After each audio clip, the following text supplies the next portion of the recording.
Radio Network.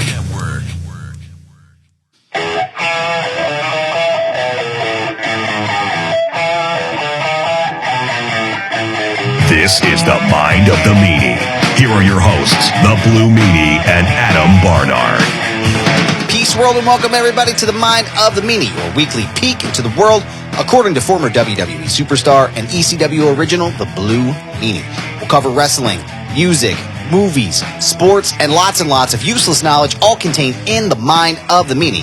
I'm your tour guide, Adam Barnard, and he is the Blue Meanie. Meanie, what's on your mind? Hail, the gang's all here. What the hell do we care? What the hell do we care? I'm home. Back from Indianapolis. We're here in the with the Pod Squad on a Friday night. It's let me look around my figure. It is 7:55. Is it the 14th? April 14th? It is April 14th already. The day after the anniversary of Barely Legal, so we're on time with anniversaries. So, always. That's what we do here. That's what the listeners expect. Yeah, as this airs a couple days after. But it's April 14th, 7:54 p.m. Back from Indianapolis, had a fantastic time. Awesome. Brought back the worst case of allergies ever. But it's good. Shout out to the Squared Circle Expo with Ed and Heather, who run a fantastic convention. Ed Gonzalez and Heather Owens, hardcore Heather Owens, that is. Got to hang with Nova for 2 days. Spent 24 hours driving. Took about 12-ish to get out there and a little over 10 to get here, so I rounded up to 24 hours. But close enough. Good. There's something about getting in the car for that long and just driving this good mind eraser. Yeah. I love trips. Like that, where you're gonna have fun all weekend. And my boy Giovanni and his family came out. That was a great time. Yeah, I was gonna say he looked like he was having a blast, man. Dude, he is the best. Yeah. When I got there, they gave me my talent pass and gave Mrs. Bean her pass.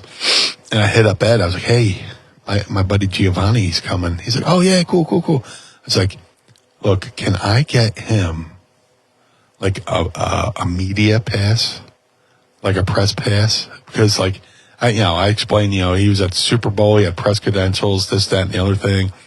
So he could just go around and, just talk to people. And he's like, yeah. So this was Friday. He came back Saturday, got the pass. So when Giovanni and his family showed up, which is awesome. Giovanni's the best. The look on his face when I presented him with a press credential was the best. Because he came out and he was all business. He came out with his bow tie and he was all dressed up. And yeah, dude, to the nines. I loved it. Kid means business. Mm-hmm. So he came out and gave him the press pass. And, we bullshit for a little. I was like, look, I understand you're here to see me, but go around, meet some people. And Mrs. Meanie took them over to Mick Foley because he interviewed Mick, and Mick's amazing. Mick gave him some time. He met Moxley. Moxley let him ask him some questions. He did some questions with Kurt Angle. Cool. He got to meet RVD. So the kid was like in wrestling heaven. It was just like when I was a kid. Because a couple weeks ago I was posting like all my photos from the WrestleMania 4 weekends, WrestleMania 4 and 5, weekends in Atlantic City, and it takes me back to that time when you're that young and you can meet your idols and stuff like that, and they're cool back, and yeah, it was cool. So it was great. So I hung out with Nova, hung out with the Collar and Elbow crew. Saw Colt Cabana, sold a bunch of the figure awesome. Collectors, the bone crushing action figures, which still fucking amazing. I can't believe they're real. I'm sitting on my laptop here as we record. Love it. Went and picked up some more because they sent me some, but I got done an appearance at my boy Justin Daniels and his wife Penelope have a toy convention coming up at their Farpoint Toys store in Mays Landing. So I'm going to have some figures for that. Well, I already have figures for Icons in July. Mm-hmm. But I was like, dude, I got this toy convention. I better get some more. So I got some more. And it was such a great, prosperous trip. Just, it's good to be around good people. It's good to be have a nice long drive with my best friend, Mrs. Meanie. And it's kind of recharged my batteries, Yeah. Except for coming back to Philly and getting fucking bukkake by pollen. This fucking. That is the most accurate description of springtime in Philadelphia, just getting bukkake by pollen. Like, I can't think of a better way to describe it than that. I have been pollenkaked. What the fuck, man? It is. It's literally everywhere. All over my face. And that's the name of this week's episode, Pollenkaked. Pollenkaked. I have to figure out how I'm going to spell that. Pollen. Here we go. Pollenkaked. Perfect. And we're going to wrap it up. That's going to do it for us here at Mind of the Meanie. No, I'm just kidding. No, that's good shit, man. No, it's like every day. It just the allergies get worse. Like I said, it looked like you guys had a great time out there, you and Mrs. Meanie. It looked like you were having an awesome time, and it just seeing everybody there was super cool. Yeah. But I was afflicted with a stomach bug, and it was fucking horrible, man. Geez. To recall back in our previous episode, I was barking at my shoes. And, yes. Oh, God, it was fucking ruthless. Bark at your shoes. Which you can actually listen to right now. If you go to mindofthemeanie.com, you can listen to everything in our archive now. You can listen to that episode where we talk about vomiting and our bar stories. It's actually one of my favorite episodes we've ever done. It's just like shooting the shit about war stories. But, the kids brought something home, and I think it was Saturday or Sunday night. Like James came in, and, as usual, I don't feel good, Dad. I don't feel good. And puked all over the bathroom, and then Danny came in an hour later, and he was like Danny's like a little bit quieter when he gets sick, and so the two of them were like, he's a no seller. Yeah, he's the no seller, and then all of a sudden he's vomiting, and it's like they were like the dueling banjos. Like every time it was just like one of them would go, and then the other one was in the shower puking, and it was just like we were up all night, so I had to call out Friday. And so then into the weekend, Sunday, it was like, it just hit me like a ton of bricks. And there is absolutely nothing more that I hate than fucking throwing up.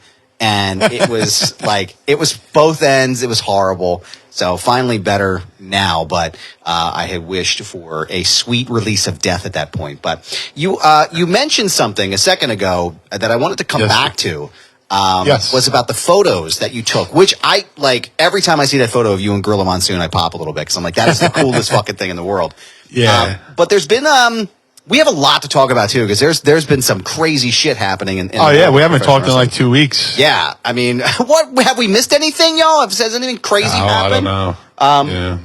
But there's been a discourse recently about photographs and pictures with, I guess professional wrestlers in general, but also I think it kind of applies to just people about, being too much of a mark and, and asking for a photo with people that you're surrounding yourself with, or people you work with, or people that are important, whatever it is. And, I don't see the issue with being in a position. And I'll ask you to elaborate on it too, but we were at Icons, right? It was last summer or the summer before. And I remember saying to you, hey, Ken Shamrock is here. And Ken Shamrock is one of my favorite wrestlers of all time. And I was like, I would love to just go and say hi to him. And you were gracious enough to introduce us. And it was just super fucking, you saw the picture. I was marking out, right? And he was just the nicest guy. And now I have this picture of me and Ken Shamrock, and it's the coolest thing in the world. And it's I'm glad I did that, because that moment was so special to me. And that moment means something. And it's I'm glad I have that. But I think it's different. The discourse really on this particular thing was about you never ask, in your world to take photos with people. What's your take on that? When you're working, do you want to take pictures with people? What's your take on all that's been going on? Yeah, I've been seeing this people talking about it online, and it's been making the rounds, and it's just an archaic view of how wrestling might have been in the 70s or 80s, but it's really just like an opinion of, somebody probably heard and they think they know about wrestling and probably know very little of wrestling. Right. But here's a perfect example. Last summer, I was at Legends of Hamburg convention at the Hamburg Fieldhouse, which is is a great convention. I can't wait to do next year's is in September, when it's going to be a little bit cooler out. But I'm sitting there, and Demolition starts walking over towards me.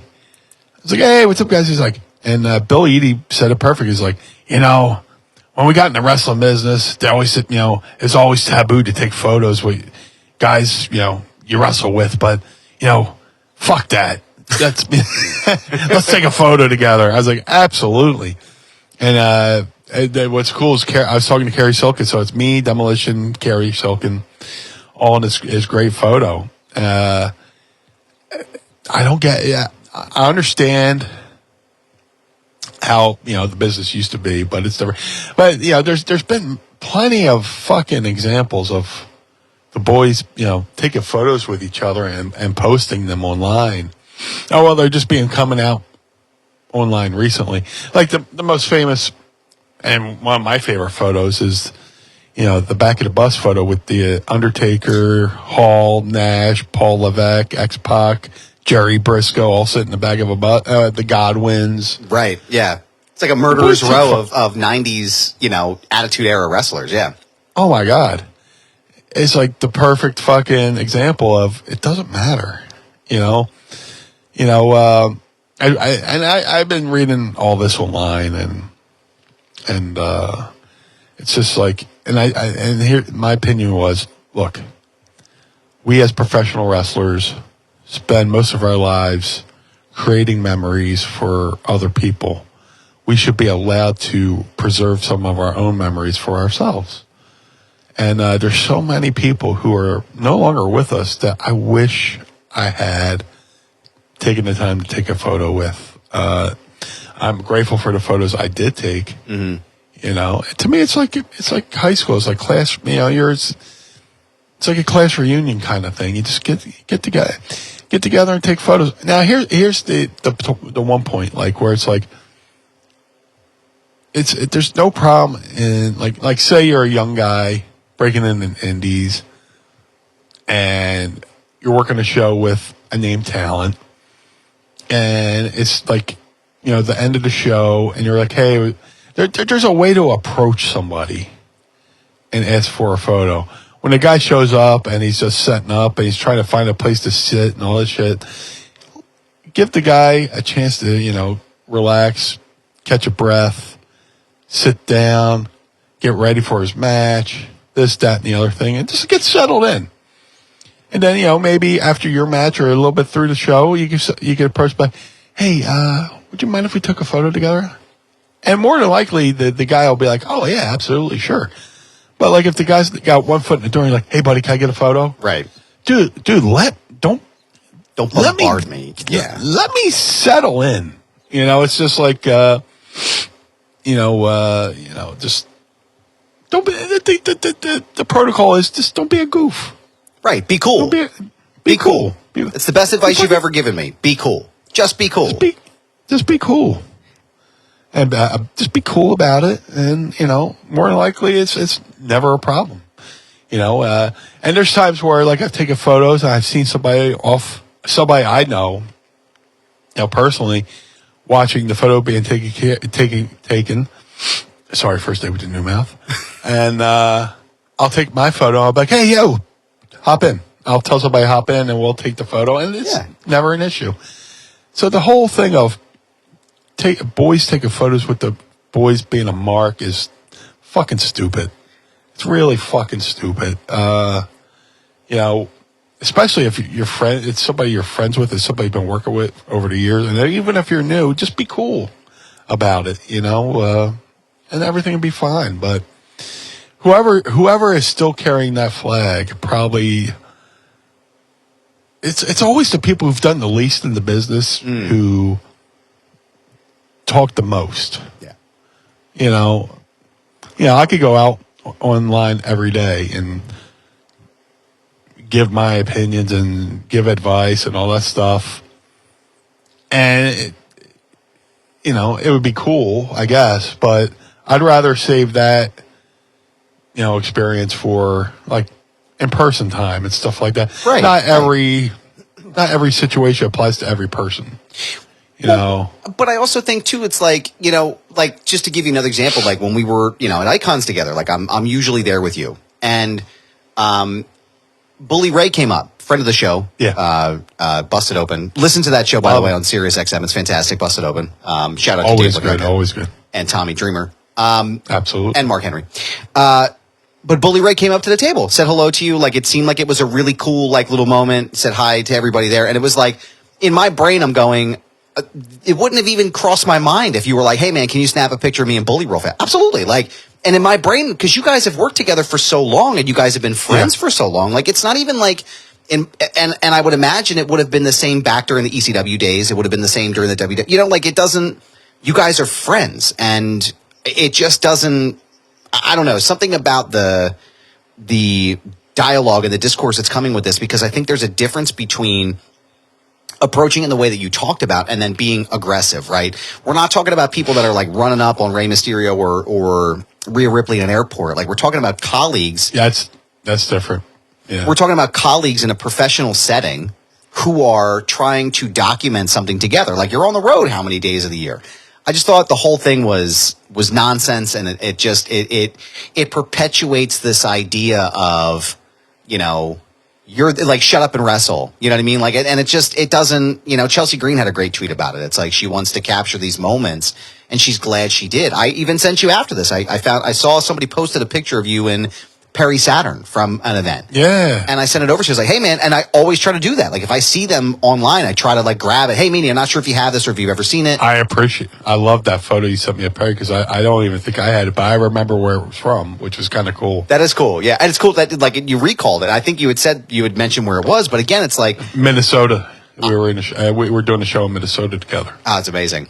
And I just, like I said, it's like, it's cool. Cause I know that, like, as I'm getting older, right? And I'm not in the business, but I have photos with my friends or people that are in my life that are no longer here. And I look back at those and I'm like, man, I'm so fucking glad I have this picture, because even though they're not here, I might only have this one, but it's this one that I have. And I can look back at this every day. Like, or Jerry Lawler, when I got to spend the whole day with him at that event. I was like, this is great. And he was totally cool. He's like, yeah, let's snap a picture. Make sure you get one of me and my buddy here. And like, it's just one of those things that it is. And I find that troubling, I guess. I don't know. It's like you're being so up your own ass about it. It's an air of like, you know what I'm trying to say. It's just, it's not a good look. And just let people be humans, for fuck's sake. Like, we've already been dealing with enough for the past 3 years. Like, let people be fucking humans and just let them exist. So, let me, go back to what I said. It's like the people who've done the least in the business talk the most. That's not me saying anything about fans like, fans are allowed to have opinions, and it's one thing to say, man, I really wish they would have done this, or as opposed to be like, don't do this or you're a mark. This kind of this, that, and the other thing. It's like I've never played in the NFL, but I was like, man, I wish they would have ran the ball there.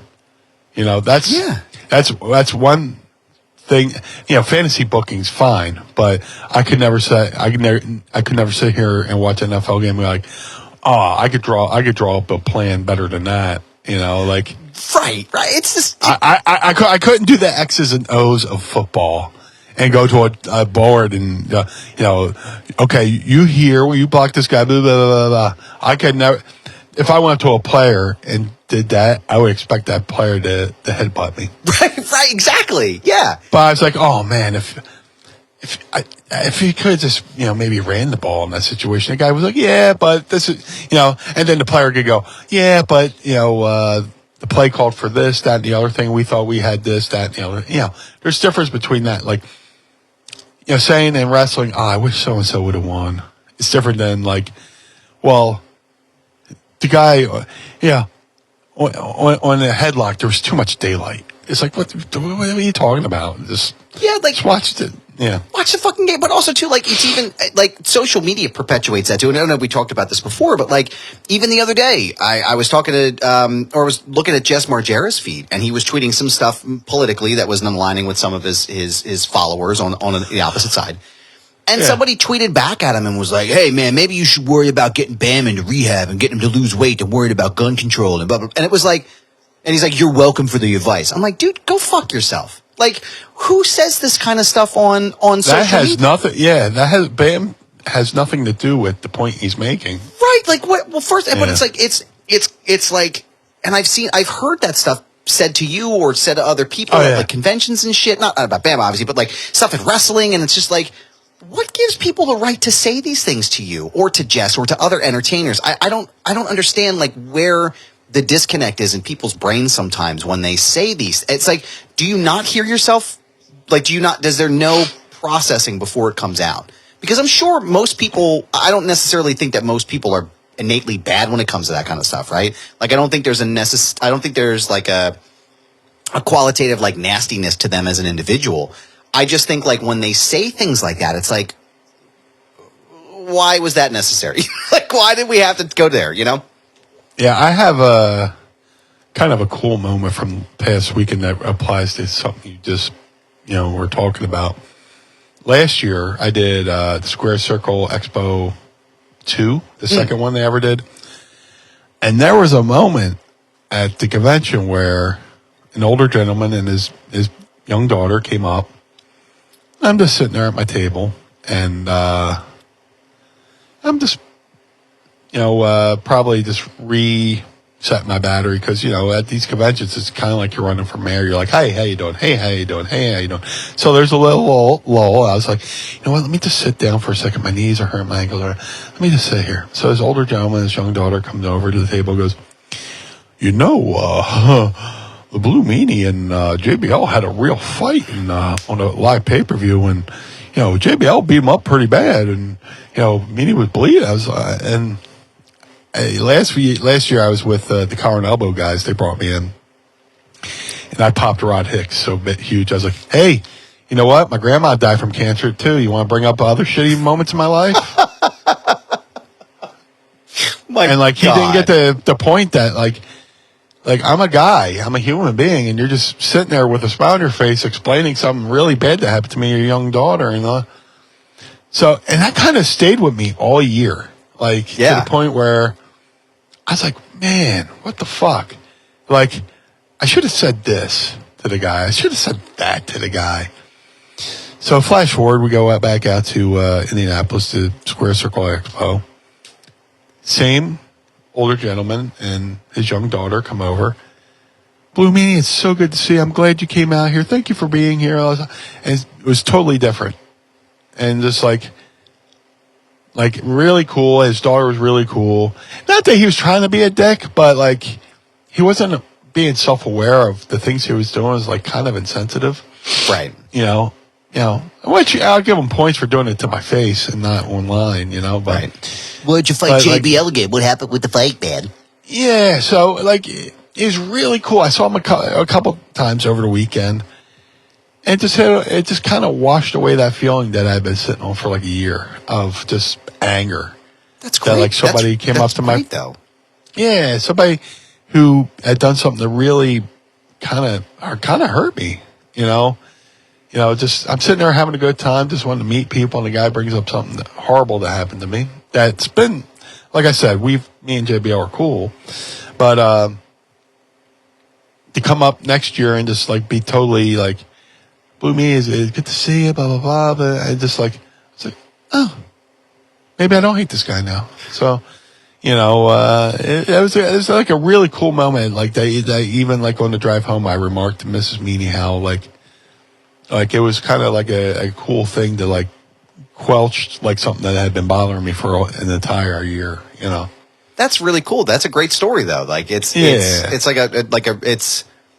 I can see why you would be holding on to that, though. Like, it basically condenses your entire career into this one really shitty moment that happened. Yeah. In, I don't even remember, it was 2005, maybe? Like, and it's just, what sucks is, like, everybody, I feel like everybody in wrestling has the like, this one moment, right? It's akin to, like, asking Mick Foley about falling off, or, being thrown off the cage, or right. I don't know, Did it hurt? Goldberg smashing his arm into the fucking window. You know what I mean? Like, it's like this one segment in time that everybody talks about, and they forget that, like, you had this incredible moment, these incredible moments inside of ECW and WWE. Like, there's a wide span of your career. Yeah. And I could see why that would frustrate you. Yeah. I've had more than one, like, I've had more to my career than just one hiccup. One segment, yeah. Yeah, that was just a hiccup in my career. And, like, actually, I had worse, like, fights, not like fights in rings, but I've been hit way worse than that, Yeah. And it was. Like, I was wrestling Johnny Canine, a.k.a. Bruiser Bedlam. And I made the mistake of going up and suggesting, like, what we do in the match. So we went out there, and he just fucking, it's like, ooh, just. Give you a hot one. Dude, he hit me with, those cafeteria chairs that have, like, the curve. It's plastic, and it's a curve. It's all one chair. Oh, no. He hit me one of those, and it shattered, and the plastic gigged the back of my head. Oh, God. I was like, holy shit. And it was like, the Ron Howard voice came in and went, and that's when that's when Brian Rollins realized he had made a mistake. Like the voiceover guy comes in and goes, and that's when Brian Rollins realizes he made a mistake. Oh my God, dude. That must go have to been the back. horrible. It was, but we would go through the notable thing. That was for it was for Scott D'Amore's Border City Wrestling in Windsor, Ontario, which a young Rhino wrestled his first match on too, which is kind of cool. That is cool. Trivia. Yeah, his first match ever was on that show. But I go through the curtain, and Johnny Canine's right there. He's like, hey, buddy, hey, bro. Hey, sorry, man. I got to get a little carried away, blah, blah, blah. So after that, like, I had seen him at, like, another random show, and he felt so bad about what he did, he went and had the promoter put me on the show that night. He's like, oh, that's cool. Hey, put my buddy on the mat. And just, hey, you. Put him on the mat. He gave me a mat. The promoter's like, oh, yeah. So, but, everything works out. Yeah. But back to this whole fucking wrestler. Don't be a mark. You're a mark if you're a wrestler. Take a photo of it. Go fuck yourself. Just, suck my whole dick. One thing I'll mention before we transition on to the next thing. It's one thing I know we kind of touched on it a little bit, but again at Icons I observe, right? I'm the observer at these events because it's unique to be someone who used to go to them as a fan and now like being with you and sort of seeing like peeking behind Oz a little bit or the curtain of Oz. But I remember going up to meet Jeff Jarrett because I was like, oh, I'm going to pay for this. I'm going to go meet him. Like I love Double J. I think he's great. And I pay. Like, I'm like, yeah, whatever. I'm just a guy. I'm a fan. Like, I'm gonna go and meet these guys and introduce myself, whatever. And there was a guy who was there, and he was like, he had this giant fucking display of 8x10s and a guitar and all kinds of shit from WCW, and like, he was just like shoving it in Jeff Jarrett's face, and he's literally saying like, oh, come on, like, let's get this, like the guy is yelling at Double J. And that's insane. I'm looking at him and I'm going, and I said to his people, like, I gave him money, whatever, for the photo. And he was like, yeah, hold on. Like, he was like, hey, Jeff, it's, let's do this quick photo. And he, real polite. Jeff was, to be clear, Jeff was very, very cool. And, the guy had was rolling his eyes at me. And I was like, dude, look at your fucking stack of shit on the table here. Like, you can wait 30 seconds for this guy to take a photo with somebody. And there's a line of people behind who are waiting. And here you are, like a fucking nerd, Fucking, not that there's anything wrong with nerds, because I'm a huge nerd, but like, maybe a neckbeard is probably better. Here you are, like a fucking neckbeard, screaming at Double J. Like, what would you do if you were in a goddamn airport? You're probably one of those people that's chasing down Rhea Ripley, and it just bothered me so much. And I'm like, Jeff was just totally taking it in stride. He was totally cool, and I felt so bad for him, because I was like, this is the type of shit that you guys probably deal with on a day-to-day basis. And like, no wonder Rhea Ripley tweets stuff like this, or Rey Mysterio reacts the way that he does, is because these people are vultures. And it's like, just be cool. Everybody here, we're all here for the same reason. We're all marks for the business, because that's why would everybody, like, you join the business because you love the business, and you are want to be a part of it because you love it. And there's nothing wrong with that. There's nothing wrong with that. But dude, when one of the first wrestlers that kind of like smartened me up to how to treat fans was Eddie Gilbert when I was a fan. Like I've traveled down to Memphis for a loop with a bunch of Philly guys, and we got to have like the VIP thing. Had a lunch with Gilbert and Lawler and all this stuff. And dude, you talk to Eddie Gilbert, and I'm just a teenager, and he says like, "Yes, sir. No, sir. Sure. Yes. This, that, and the other thing," and very kind, very polite. And I was just like, dude, if I ever become a wrestler, I want to be like Eddie Gilbert. You know? And and Eddie had no problem taking photos, and Jerry Lawler had no problem taking photos. Yeah. And you go in to see like all these candid photos that guys take behind the scenes. They're out now. It's like, it's so fucking stupid. It's just ridiculous. If you think that's how the business should still be or is, you have no clue about what the wrestling business is. Yeah. This is a fraternity of brothers. We did a panel over the weekend, an ECW panel at the Squared Circle Expo. And it just came up like how, a lot of these ECW guys are still tight. And I was like, it's kind of like that TV show Band of Brothers, that's on HBO, where we're a group of people that went through something. We went through something. We had some highs, we had some lows, we had some tragedies, and at the end of the day, excuse me, we're all grateful that we're still here and able to get together a couple times a year and take photos. Yeah. A couple weeks ago at Icons, me and Bubba and Devon and Francine went and took a photo in front of the ECW mural. I think Sandman too. And we're all, we take photos all the time because we're like a family. Yeah, you were in this moment, and even like to call back to Paul Heyman's New Jack eulogy on what was it, the bump, or one of the Talking Smack. Talking Smack. Yeah. I mean, you could see, like, first of all, the emotion that was coming off of him, but also too, like, Paul Heyman's a part of like the biggest storyline in wrestling ever right now, and also as a side note, anyone who says that Roman Reigns isn't the guy in wrestling, not just a guy, the guy, you're lying to yourself. But anyway, I digress. To say that, like, Heyman, like, you could tell, like, there's a kinship there, right? And the fact that people still talk about ECW to this day, and you still hear the chants in the crowd, and you still people, New Jack is a wrestling icon, right? Yes. Like the Sandman, the Dudley Boys, the Blue Meanie, you are wrestling icons, and it's because of the fact that you all went through this moment together. And you're forged in that. And so to even Rob Van Dam, like, all of you guys are like, it was a special moment. It was a special moment in time and in the wrestling business. So I'm not surprised to hear that you guys all are, it's just, you had these moments, and that's really cool to find out, to hear that you guys are all cool. But I will say, Blue, if I may call you by your God-given name. Yes. There was an event that took place about a week and a half, 2 weeks ago now. I think we're on 2 weeks now. It was a little event out there in Los Angeles. And the King of the South, Cody Rhodes, was in the main event, the American Nightmare. And he didn't fucking go over.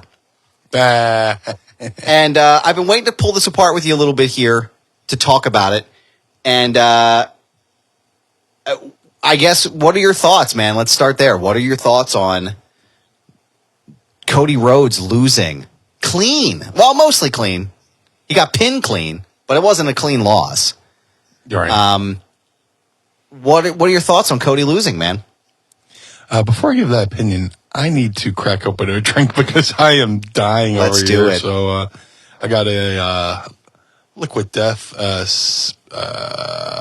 Severed Lime. Yes. So, The best Liquid Death flavor. Yes. Let's see. 3, 2, 1. I just need something to drink. Delicious. Low inside baseball, while you're talking, I had to lower my mic and have a conniption fit because I was coughing. Oh, no. I didn't even know. I think Eric Bischoff was the one who told me that there's a cough button on these boards that we have here. There is, but what I learned when you do the multi-track recording like we do, if you hit the mute button, it still picks up on other shit. So you have to actually manually pull down your slider. Yeah. Which. Yeah, learned that the hard way. Yeah. Carl's like, why are you guys coughing the entire fucking show? What's going on? Yeah. The first time he fucking edited the show, he was like, everything sounds great. I just had to cut out a bunch of sniffles. Like, you guys sound like you're doing blow though. Too funny. So anyway, I'm sorry. Go ahead. What Cody Rhodes? We were at Cody Rhodes. I kind of wish Cody went over, but maybe that's the fan of me. But I mean, you sit back and you think. Hold on. Attaboy. Don't take that out, Carl. Leave that. Actually, put some echo on it. I was going to say, put some English on that son of a bitch. Yeah. But then you sit back and you think, and you're like, you know what? They've gone, where are they going? 4 years with him as champ? It's 3 years now. They'll be at 1,000 days by the time they get to Saudi Arabia. I think that's, what is that? Don't fact check me, but I think it's like June 22nd or 27th they go for Night of Champions over there. Yeah, it's kind of like, if you've invested this much time in the guy, you might as well let him break 1,000 days. But, and again, as far as long story, for all the people, like myself going long-term storylines are awesome. And, long, championship reigns are awesome. This is, I get why they didn't do it. And there's a lot of people going, oh, this is Lex Luger and Yoko all over again. And it's not. It's not. No. It's not. But, if they do the fucking Cena Rock thing where they build this match up over a year for the fucking rematch next year, and it pays off in Philly, no less, then that might be the ultimate pop, so to speak. Shout out to Cody. I was just watching him on the Rich Eisen show. This was like leading up to WrestleMania, and he was just so impressed leading up to it. And they were saying your favorite city, one of your favorite cities. And he was talking about how he loves, the first thing he said, I love Philadelphia because amazing. WWE did that pay-per-view there, and there was no reason for that crowd to be into me the way they were, and that he still remembers it. So the fact that he loves Philly, and if he can do the thing, do the task that his father hadn't done in Philly, that'll be pretty cool. That'll be pretty cool. Before leading up to it, I would have loved to see them get the belts. But now that, I'm getting the hint that they're going to build this up for a year, makes it seem like even a little bit more special. So, I had a unique perspective because, unfortunately, I didn't get to watch the match live. I was driving, and I had to kind of listen to the match. What I did was I put the Peacock on my phone and played the audio through my car stereo. So I listened to the match. And that crowd was fucking on fire. Yes, they were. Just listening to the match. Then you go back and watch it, and maybe could they have done the finish a little bit different? I mean, they protected him by doing the fuck finish. Right. You know? Right. He didn't lose clean. There was, there was a screw job involved. And so they protected him that way. But now he's doing the thing with Brock. Which is going to fuck hard. Yeah, that's the fact that they're putting him with Brock is a huge vote of confidence. Absolutely. Because Brock is an attraction. Like I said, there's really no back in the day, an attraction would be, we'll bring Andre the Giant to town. We'll bring in Bruiser Brody. Guys you don't see all the time. And they've protected Brock in a way to where he'll go away for a little bit. And he'll come back for a little bit. It's that whole saying, like, how can I miss you if you won't go away? Right. So Brock is WWE's current attraction. And the fact that, everybody was expecting Brock to go away. It's WrestleMania. He'll go back up to Canada to his ranch, and chill for a little bit and then come back maybe SummerSlam-ish. Yeah. But the fact that he came back next night on Raw and set up that thing with Cody, to me, tells me WWE sees Cody as a main event player. Right. Like I'm a top tier guy, which it speaks well for Cody. I think that's the right move to put him with Brock. I do. I think, and I was conflicted initially. I was upset when I watched the finish because I was like, what the fuck? They're going to hit him with a spike from Solo after this entire fucking match? And then he gets a spear and that's the end? And you're like, what the fuck? So you're angry and you're fucking pissed off and you're like, that doesn't make any sense. And then you see the rubber chicken in the ring. But then I thought about it a little bit more and I'm like, you know what? This does kind of make sense in a storyline way, in a storyline progression, because it feels like everybody's been expecting it, right? Everybody's expecting the big Cody win. Everybody's like, oh, this is going to happen. We said it, like, oh, it has to happen, right? And then it doesn't. And you're like, oh, fuck, I really thought that was going to be the end. I really thought that was going to be it. And it was deflating, but I also think there's a build for this. I think, and Bully Ray, to mention again, he had a great point. He was like, how would Dusty have booked this match? And they were all kind of like, well, he probably would have put Roman over, right? Because Dusty's whole appeal was the chase, right? Like that was the whole thing with him and Rick. It was the chase. Dusty was always after the belt. Dusty was always working for it. And I think that's what's happening here right now. Do I think that it's going to go to WrestleMania 40? I don't think so. I don't think the wrestling fans have an attention span that long. And I think people are going to eventually be like, oh, what the fuck?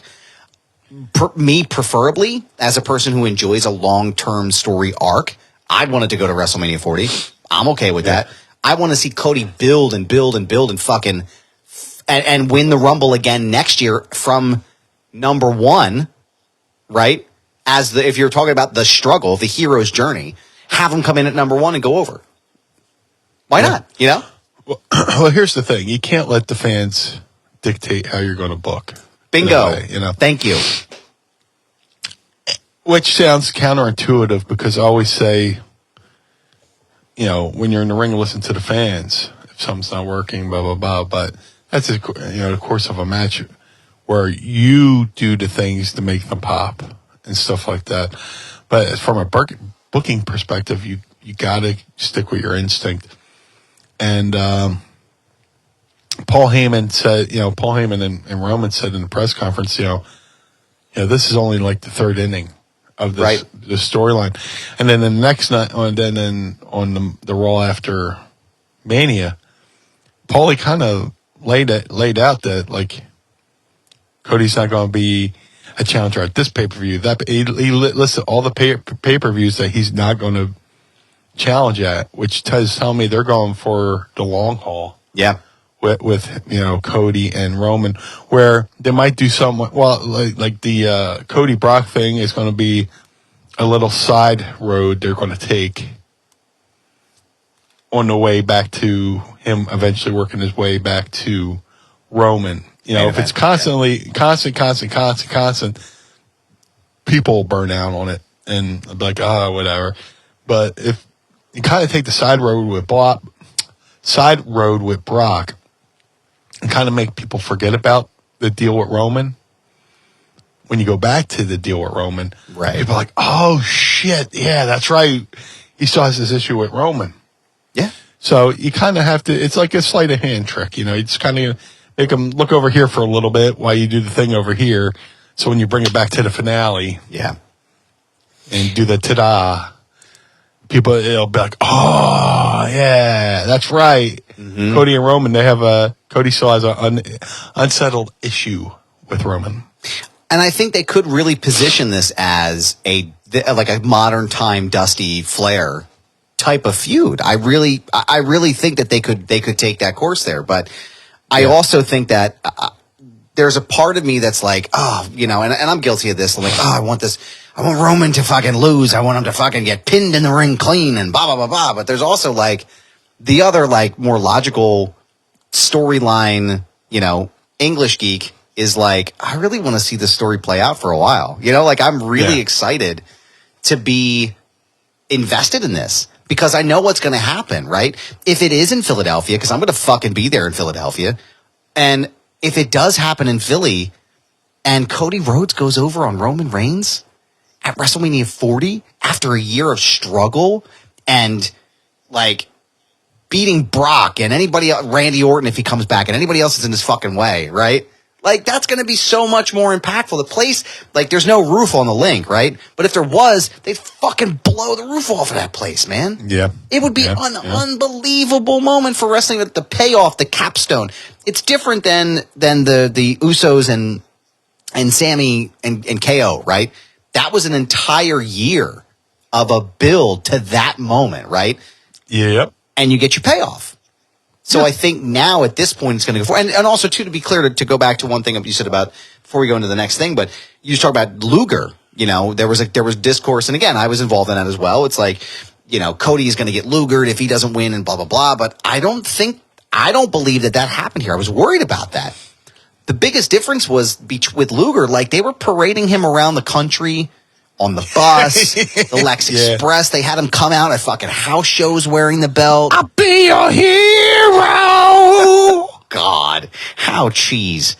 And it was the whole Lex Express. My God. But like they had him at house shows with the fucking belt on. You're positioning this man to be a champion. And then you don't pull the trigger at the last minute. And you still have a celebration in a ring because this man won by countout? Yeah.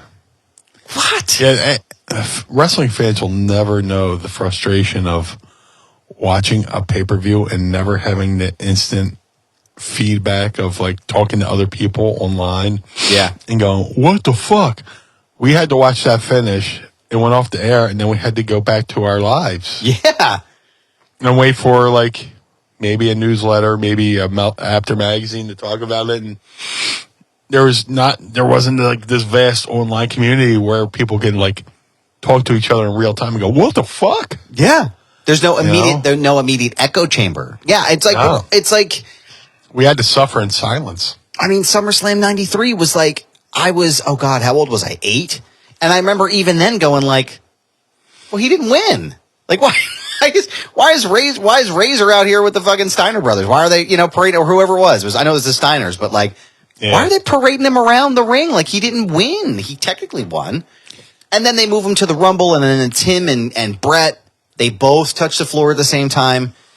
And then what did Luger open up WrestleMania that year with Yokozuna? And he lost again. And it's like, okay, guys, this is ridiculous. Like, stop, I don't know. It just felt like they weren't ready to, for whatever reason, they weren't ready to put the strap on him. But there were a lot of other extenuating circumstances that went along with that. What I'm getting to is the fact that it's not the same thing. I don't think, because they're clearly invested in Cody being their main guy, the main baby face to Roman's main heel.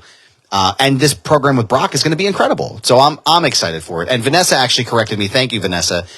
Roman's 1000th day will be May 27th, which coincides with the Night of Champions pay-per-view in Saudi Arabia. So they changed that all up. So yeah, well, thank God for the Pod Squad. That's right. Thank you for fact checking us. You can also join us at the Pod Squad right now by going to patreon.com/Mind of the Meanie. You can see our beautiful faces record sometimes at night, sometimes in the morning, and you can hang out with us here. Dude, we got a packed room. We got a newcomer. Yeah. Machete Von Kill. Welcome aboard. A newest member of our Pod Squad in the room here. That's right. We're both fans of RJ City. Yeah. And every Sunday morning we watch RJ City make coffee in his underwear and join his chat. I don't know what he calls his fans, but yeah, welcome aboard. It's good to see everybody who is kind enough to support us and keep the lights on here at Casa DeMeanie. Absolutely, and I also appreciate you helping keep the lights on here at the Barnard Home for Wayward and Troubled Youth. One quick thing before we get into my favorite part of the show.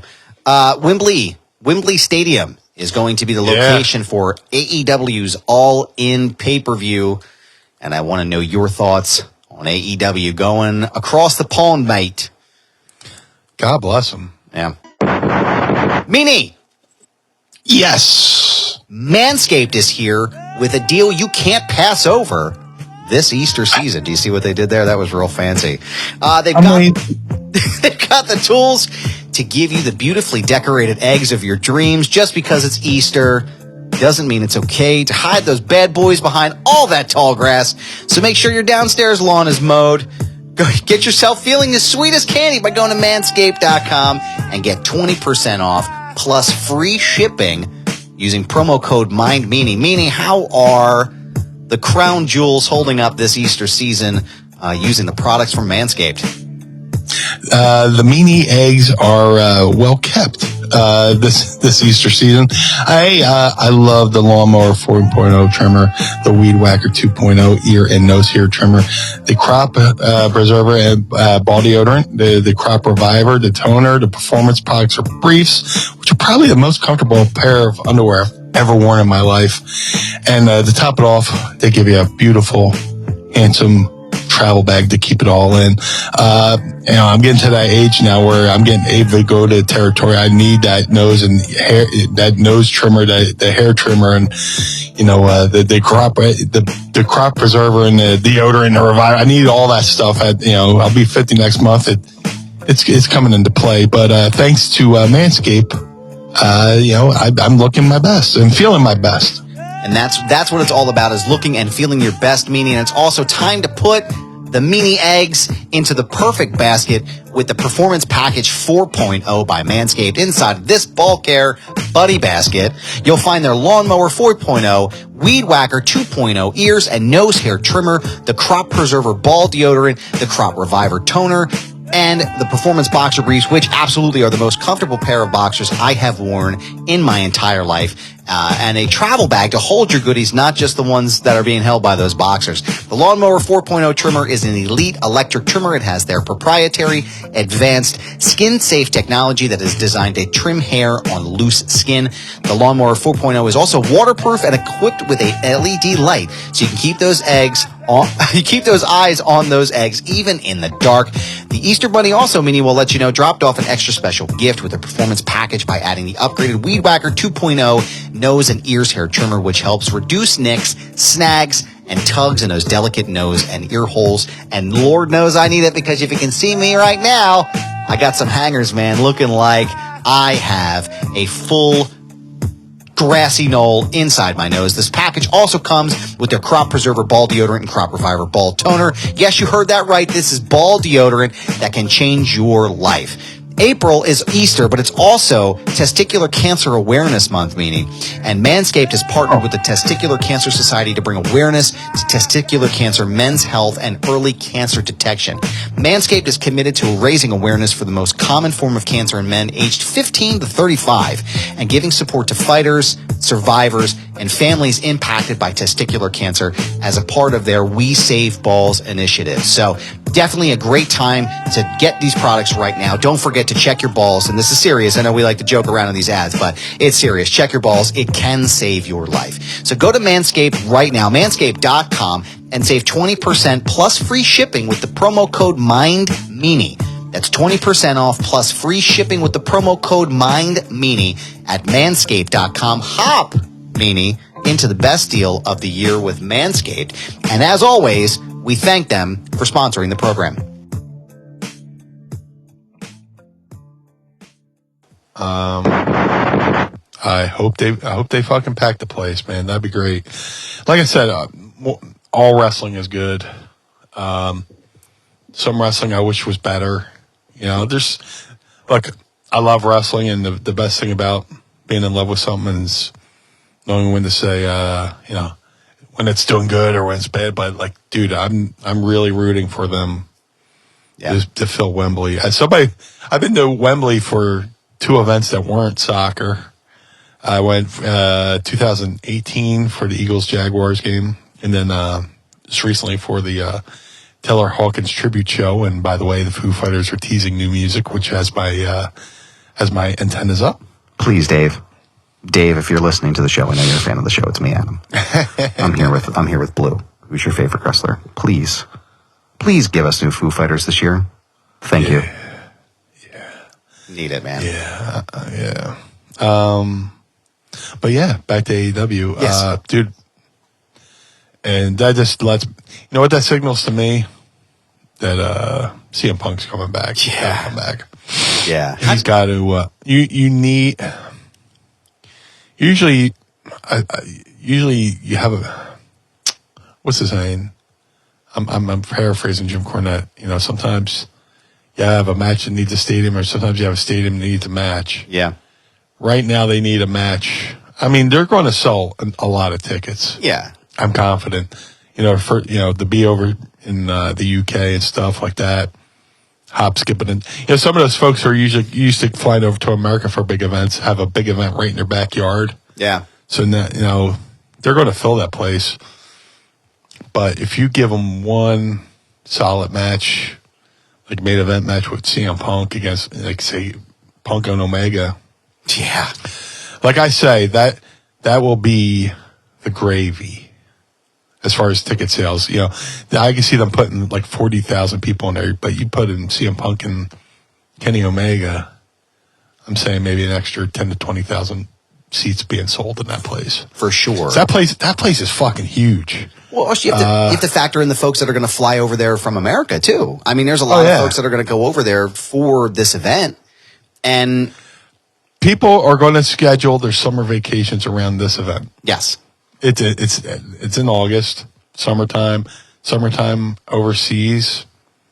Hey, I was going to go do my usual vacation, but fuck that. I'll go over to England and watch AEW in fucking Wembley Stadium. Absolutely. Yeah, why not? It's the perfect time for it. It's a great venue, great area.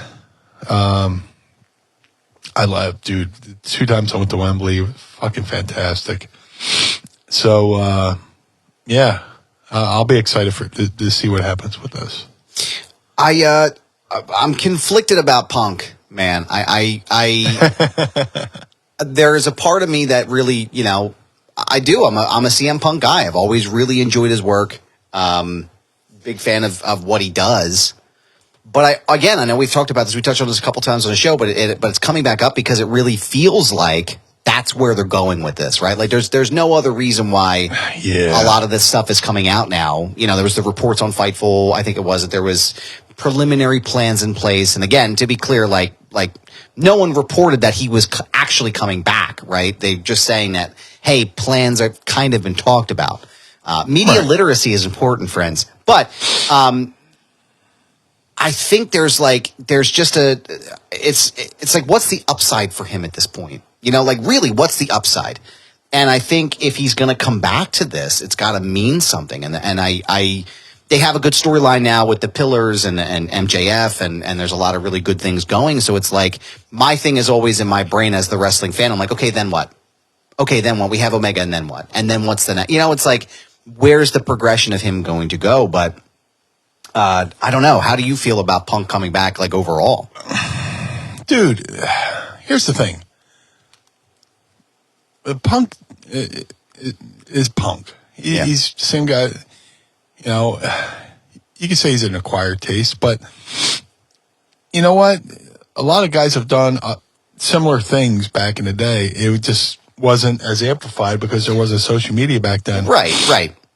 Cornette tells the story about, you know, Brett and Shawn get into a fist fight and Brett pulled fucking a chunk of fucking Shawn Michaels' hair out of his fucking head in the locker room. And let me be clear, we've talked about it on the show Tier 2 before. I don't disagree with the way that Punk reacted to that situation, right? Because I feel like if I was in that position and someone was publicly trashing me, right? Like, for lack of a better term, I'd be really fucking pissed too.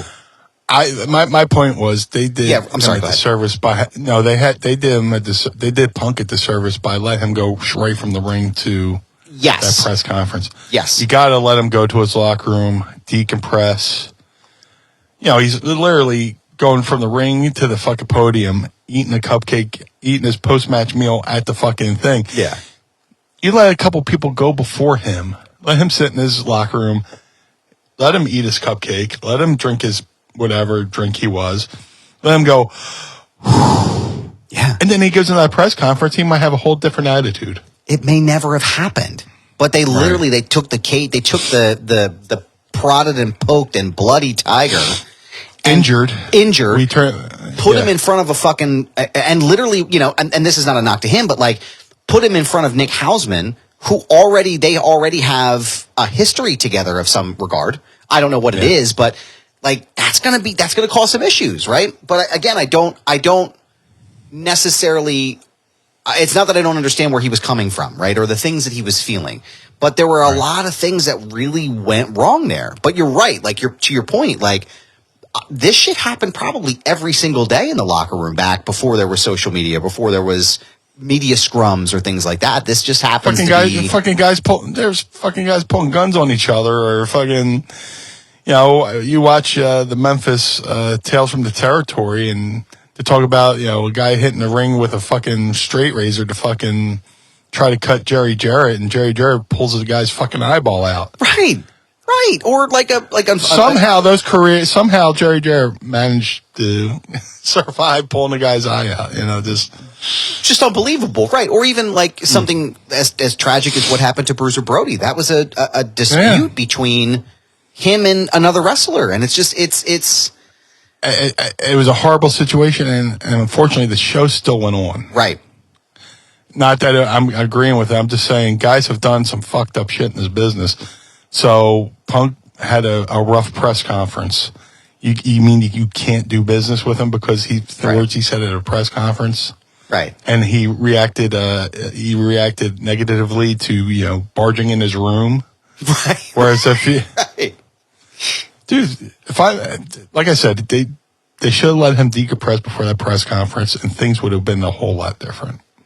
I agree. I think my business hat, when I put the business hat on, as we say in the corporate world, it's money, right? If Tony Khan is going to be this person, and he's a businessman, and he wants to make money.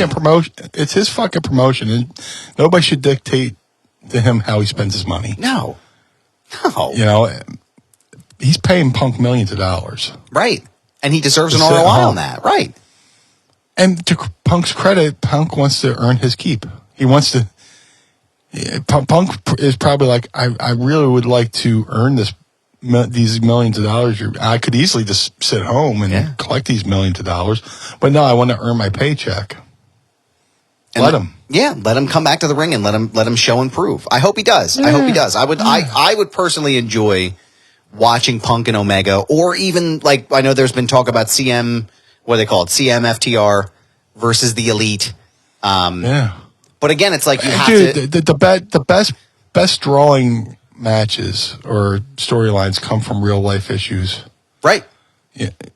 People knew Brett and fucking Shawn hated each other.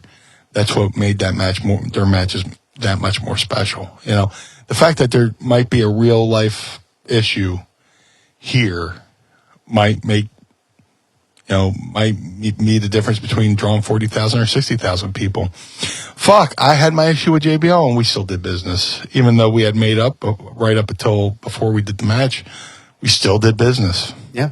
It's a business.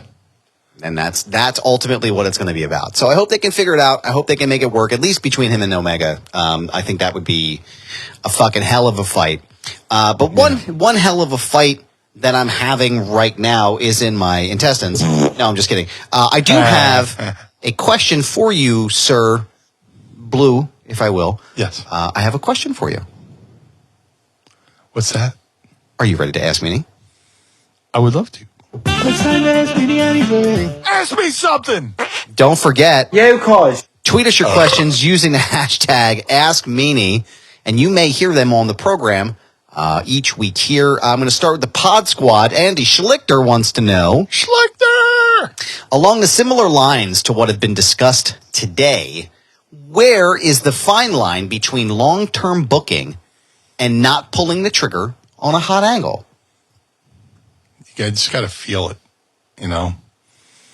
They could have, had him win the match, but then what? That's the way. That's what how you got to look at it. Okay, we can have Cody win, and then what?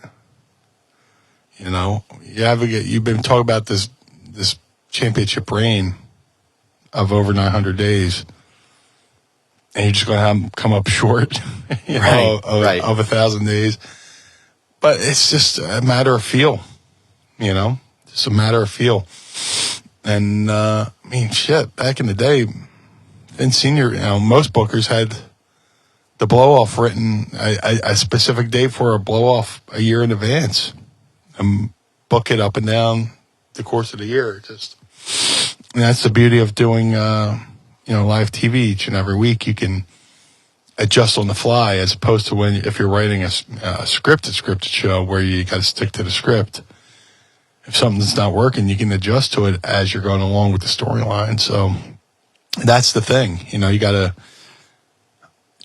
a good instinct will tell you when is when. And it's not always guaranteed to be right, but that's why they put that's why they trust the people with the creative that they trust. Shackleford, another Pod Squad member, Andrew Bailey, wants to know, Meanie and Adam, yes, what are your thoughts on ghosts, and do you believe in them? Oh, yeah. I'm a strong believer of the paranormal. I watch all the paranormal shows. Well, not all of them. I watch specific paranormal shows. There's some, as for everybody who goes, that's all bullshit. There's some shows that I totally think are bullshit. Right. Nothing's happening. Act possessed. But I was a big fan of Ghost Hunters. Show that's going on now called Kindred Spirits with Amy Bruni and Adam Berry. They have a good show, because if they go into a situation, there's nothing going on, they go, we found nothing. Yeah. Yeah. Yeah. Can't get better than that. And Amy's got a really good podcast called Haunted Road, which is great, where they give a backstory of a location and talk to somebody from that location. So, yeah, I'm totally into the paranormal, totally believe in it. Not sure if I've had a moment. There's a couple times where I felt creeped out. I know my mom, my Aunt Judy lived in the house that was supposed to be haunted.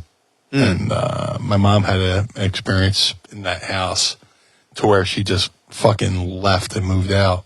She was living with my aunt for a little bit and just said, fuck that, I'm out of here. Yeah. And then my aunt moved from the house like 2 weeks later. But, I'm totally into that. How about you? So I tend to be a skeptical person by nature. I'm always like, I'm not a religious person. I don't believe in any of that stuff or anything like that. But I've always been skeptical of the paranormal. But I will say this. I guess it was 2011 when I was with WCUR in Westchester for a college radio station.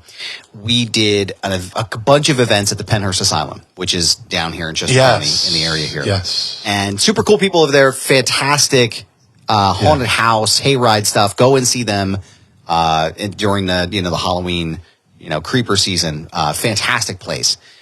And so we got to go into the asylum itself. They gave us, me and a bunch of the people in the radio station, they gave us like a private, like literally they were like, here you go. You guys are going to just kind of like run free here for 3 hours and record whatever you want.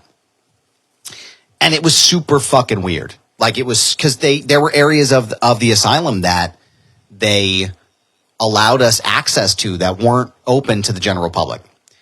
And they still had a lot of the beds and a lot of like, the equipment that were in the room that just like sits there and decays, right? It's fucking weird. Yeah. And at one point, while we had all kind of like split up into teams. We all had our own like video cameras and shit. And we're standing at one of the ends of the hallway. And I swear to God, it sounded like the ceiling was coming down on top of us. And it was like, it literally sounded like a freight train. And there's no trains in the area. There's no public transportation or anything. It just sounded like there was a bunch of crumbling. And we fucking booked down the hallway, man. And a couple minutes later, we're in this one room and all of our equipment starts to act up, right? Like all of the electronic equipment, none of our cell phones are working. Yeah. The cameras are glitching. We're filming and then we look back and like an hour's worth of the footage is missing. Like it was really crazy shit, right? Yeah. So that was like the first time where I was like, oh, there's something to this, right?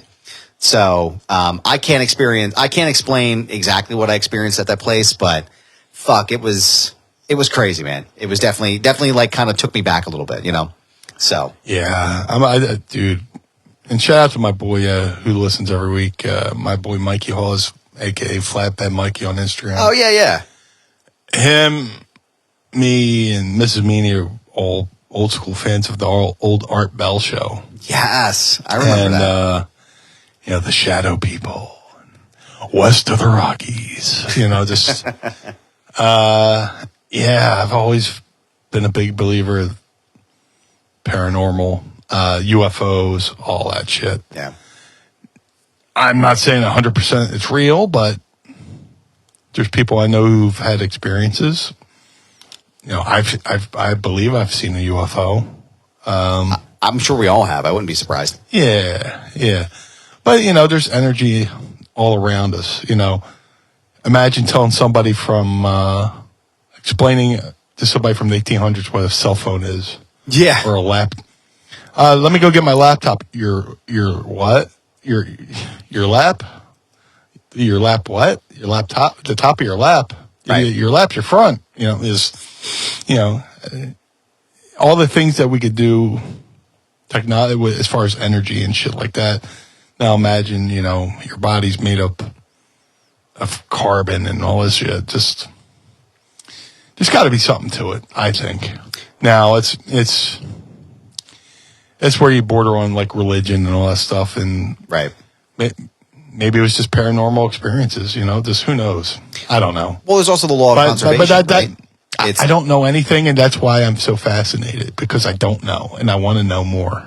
Yeah, it's not that I'm not I'm fascinated by a lot of the Abrahamic religions and a lot of the texts, and the different, the pageantry and stuff, and even the old Egyptian stuff. Like all that stuff is super fascinating. But what gets me sometimes is the law of conservation, right? Einstein's law. It's energy can't be created or destroyed, and that to me is like, okay, well, it just transfers from one thing to another. So like, could that be it? Could people just be sensing that or feeling it? I don't know. Here's a story. Like I said, I'm friends with Amy Bruni and Adam Berry from Kindred Spirits. Right. And they were having a event at Easter State Penitentiary. They wanted me to come along as a guest ghost hunter. Well, guest. I'm not like a ghost hunter by trade, but I went along for the ride. So a couple days before the event, there was a 2-night event at Easter State. I visited my Uncle Frankie, who wasn't doing well. He was dying from pancreatic cancer. And so I was like, and we're big fans of the paranormal too. He's a big fan of Art Bell. We send each other stuff about ghosts, UFOs, and stuff like that. And I told him about the event, and he's like, "Oh, that's so cool," And As the last time I saw my Uncle Frankie. So a couple days later, we do the event. And the first night goes really cool. There's the little thing before everybody gets together to do the break up into groups. And, hi, I'm so-and-so. I introduce myself. Hi, I'm Brian the Blue Meanie. Big fan of the paranormal, this, that, and everything, what I love about it. Hopefully, we have a good time, blah, blah, blah. Night goes off without a hitch. Second night,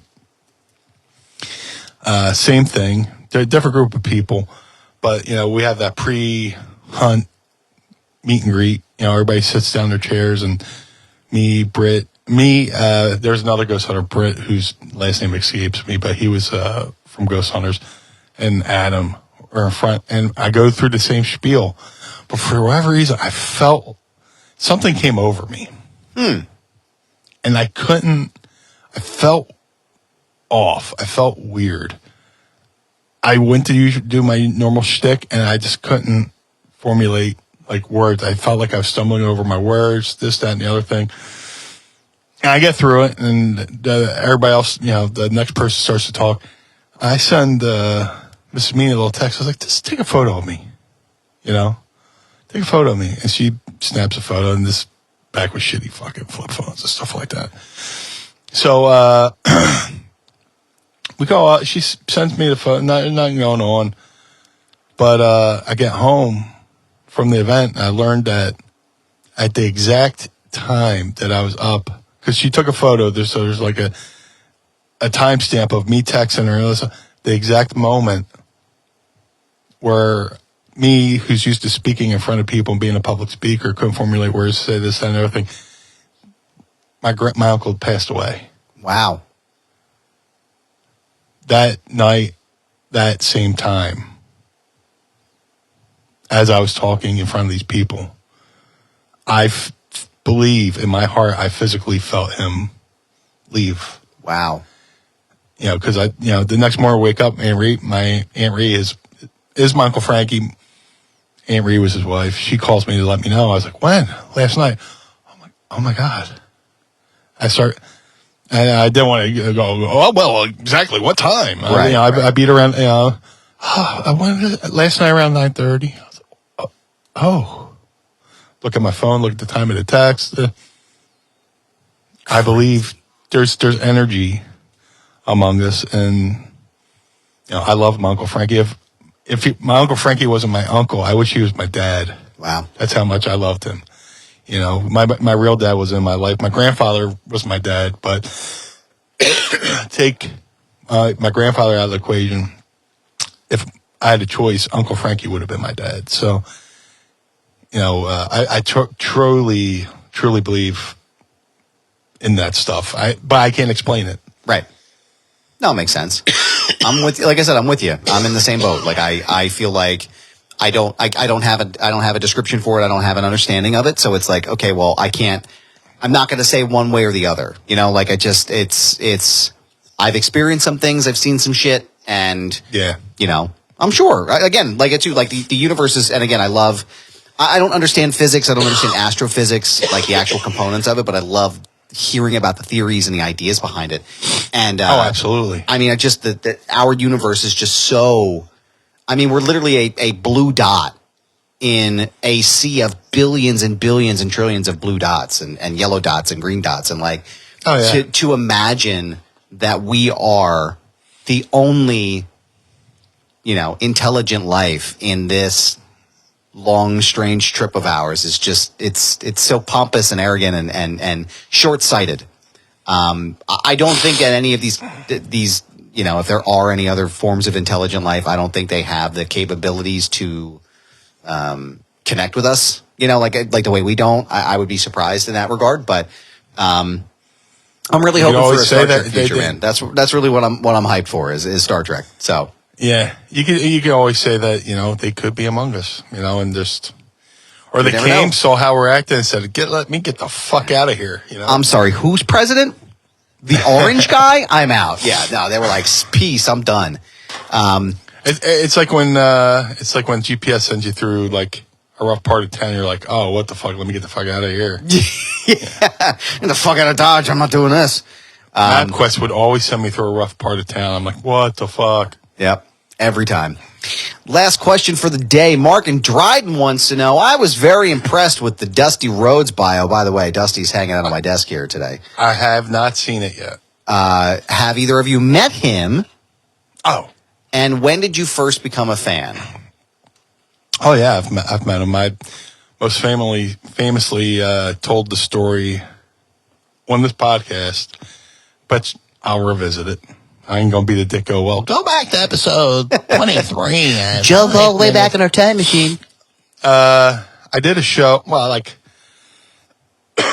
when we were doing 3PW shows here in Philly, Dusty came in to work. But I had met Dusty as a fan, but in the business I met him as well. And there was my buddy Sal was doing a bunch of Heroes of Wrestling shows. And there's a show in Florida, right outside Tampa. It's a show where I actually got to wrestle Kamala, which was pretty cool. Oh, that's cool. On the same show, they had the Dudleys against the Midnight Express, and Dusty was on the show. Terry Funk was on the show. A bunch of really cool legends. And so after the show, they have volunteers, designated to take people back to the hotel. So I was ready to go back, and so was Dusty. And, Dusty, please sit in the front. So Dusty sits in the front seat, as you do with the veteran. Let him sit in the front seat. I took the back. And it had been a long day. You fly in, you stop by the hotel for a second, and go to the building, you wrestle, and me, I have to have a cutoff point before I wrestle of when I can eat. Yeah. Because if I eat too close to wrestling, I'm like a baby. I'll just throw up all over the fucking place. Oh, man. So the show's over, and we're going back to the hotel. Dusty's in the front seat. I'm in the back seat, and I pop in it's like kind of like Wayne's World. There two guys in front of you. One guy pops in from the back. Hey. I go, hey, guys, what would be cool if we stop somewhere and, got like a cheeseburger or something? Get something to eat? And Dusty goes, oh, Meanie. Burgers? You want burgers? Meanie, I thought you were going to say, hey, guys, let's stop somewhere and get some beer, Fucking burgers. Meanie, if Dick and Murdoch was in this car right now, there'd be a fist fight. Yeah, I just popped huge. He's like, burgers. So we pulled through like a Burger King drive-thru. I got something to eat, and then we stopped at the local gas station where they sell beer. Something you don't see in Pennsylvania. So he got his little 6-pack. I got my burgers. He's like, the whole time he's like, burgers, man, burgers. God, Blue Meanie, if Dick and Murdoch was in this car, there'd be a fist fight. I'm just popping for the fact that you guys all, imagine being the guy or girl who's at the drive-thru, and there's fucking Dusty Rhodes sitting in the fucking passenger seat. Thank you, baby. Appreciate Captain, you. Mr. Florida Championship Wrestling himself, Dusty Rhodes. Crazy. The second most recognizable athlete in the history of the world, baby. That would have been fucking sweet, man. No, unfortunately, I never got a chance to meet Dusty. Would have been super cool. I would have been just marked out like crazy. Loved Dusty Rhodes when I was growing up. He was one of my favorites. And it would have been cool. I don't know I guess when I was first exposed to him, it was probably the late 80s, early 90s. We didn't, we watched WWF at my house. And I think it was the polka dot era when I first learned about him. Mm-hmm. And then when we went to, my dad has a bunch of family in Georgia down, Uncle Tillman was his name. And he had literally ears that were like saucers, this guy's ears. I've never seen ears as big on anyone as I did Uncle Tillman. And he watched WCW. And this was pre-Hogan turning heel and all like that. And there was Dusty was talking about Dusty. He was watching old tapes and Dusty's wrestling. So I got exposed to that aspect of the business. Like, oh, there's this big wide world of wrestling. I was probably 9 at the time. And so I was sort of fascinated by Dusty at that point. But yeah, I mean, he was just one of the best. And I would have absolutely jumped at the chance to meet him. It would have been, I'm sure, very cool. But I definitely wouldn't have asked him for burgers, knowing your story. Maybe we would have brought him burgers. It would have been fun. But what else is fun is doing this fucking show with you, man. This is a blast every week that we get to do this together. And I have a question for you to follow up after the Ask Meanie. And also, everyone is listening to the show and here in our Pod Squad. Thank you for sending your questions in each week to us so we can ask them and explore, pull things apart before the end. It's my favorite part of the show. I really enjoy this part. But Meanie, where can everybody find you and stay connected with you on your social media? If you would like to follow the Blue Meanie on all forms of social media, Twitter, Facebook, Instagram, and TikTok. I think I'm still Mastodon. I'm not sure. At Blue Meanie BWO. That's where you can find me, and we can interact and be social. If you would like to support the Blue Meanie, go to ProWrestlingTees.com/Blue Meanie. Get yourself one of the stylish BWO shirts. If you would like to support Mind of the Meanie, go to ProWrestlingTees.com/Mind of the Meanie. Every dollar you spend there goes back to taking care of this fine program you're listening to right now.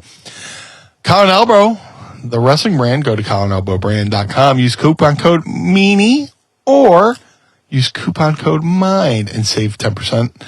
They have some great shirts there. Shout out to Rod Hicks, who was great to hang out with over the weekend. He's doing great work over there at ColinElbowBrand.com. MadCatBeardCare.com.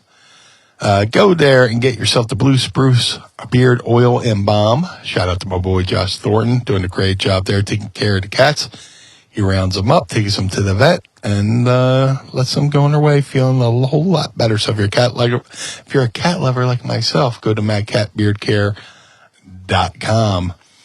The Figure Collections Bone Crushing Wrestler Series 1 variants of myself are available now. All Series 1 variants can be ordered right now at shop.figurecollections.com. That's shop.figurecollections.com. It was great seeing the guys over the weekend. They were selling plenty of those figures at Squared Circle Expo. I've signed a whole bunch of them. So if you get one at if you go to shop.figurecollections.com, bring it on out and I'll sign it. Shout out to Jim Nelson over at glaciersofice.com. Jim does amazing work over there at glaciersofice.com. Jim made a 3 of 3 only handmade custom BWO Air Jordan 1 sneakers for Stevie, Nova, and myself, which Nova and I wore this past weekend, or by the time you hear this, 2 weekends ago at Squared Circle Wrestling Expo. Great looking shoes, comfortable shoes. If you want to see all his hard work with progress photos and videos, follow him on all forms of social media at GOI Kicks.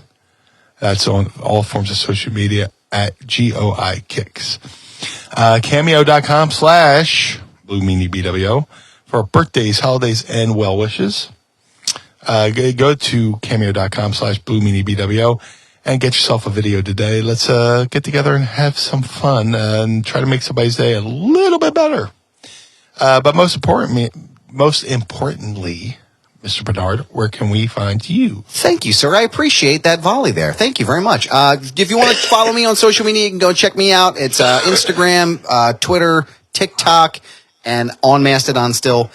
This is Goober. Yes, it's my handle. No, I'm not changing it. It's a brand pal, so you can go find me there. Don't forget to check out my other show, Foundation Radio, by going to foundationradio.net. I have a lot of really cool stuff coming down the pipeline. I'm going to be revisiting some of my older episodes as well to get them back into the stratosphere, so go to check it out at foundationradio.net. Don't forget, right now, you can go and pick up your very own, very first Adam Barnard Wrestling Buddy, the appearance is uncanny.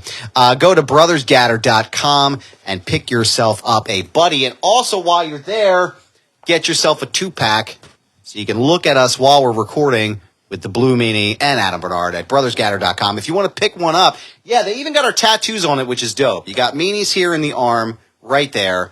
And then you also, on the back of mine, is my Sparks tattoo for my homie Sparks. I don't, it's hard to see here, but it is very real. It is anatomically correct as well. Tiny, and what I mean by that is my tiny little legs, because I'm a short human being. But you can go to brothersgatter.com, pick it up, or you can hit me up on social media. There are only a handful left already. They've been moving very well, which is fantastic and very surprising for me.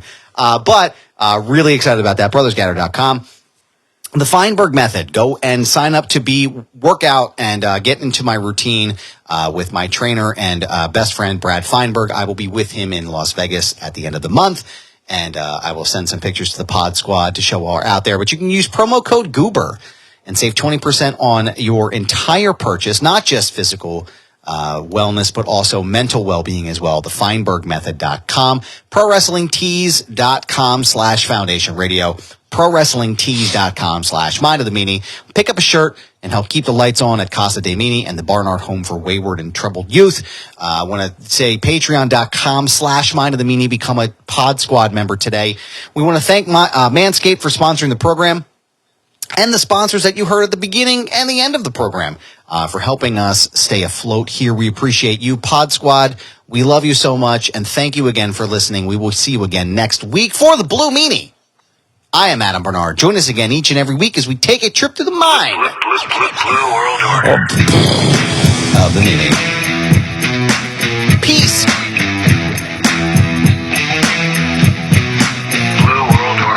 This episode of Mind of the Meanie is hosted and executively produced by the Blue Meanie and Adam Barnard. It was mixed and engineered by Carl Pinnell. Additional narration is provided by the executive voice, Sam Krebs. Our intro music was performed by the Swamp Candles. Our outro music was performed by Chikara. Additional musical accompaniment is produced by Enrichment. Follow us on Instagram and Twitter at Mind of the Meanie and become our patron on Patreon by going to patreon.com/Mind of the Meanie. Find our entire show archive at mindofthemeanie.com. This has been a Butts Carlton media production in conjunction with the MLW Radio Network. Butts Carlton, proprietor. Blue World Order. Dad, why is Blue Meanie's brain out? The world of MLW Radio never stops.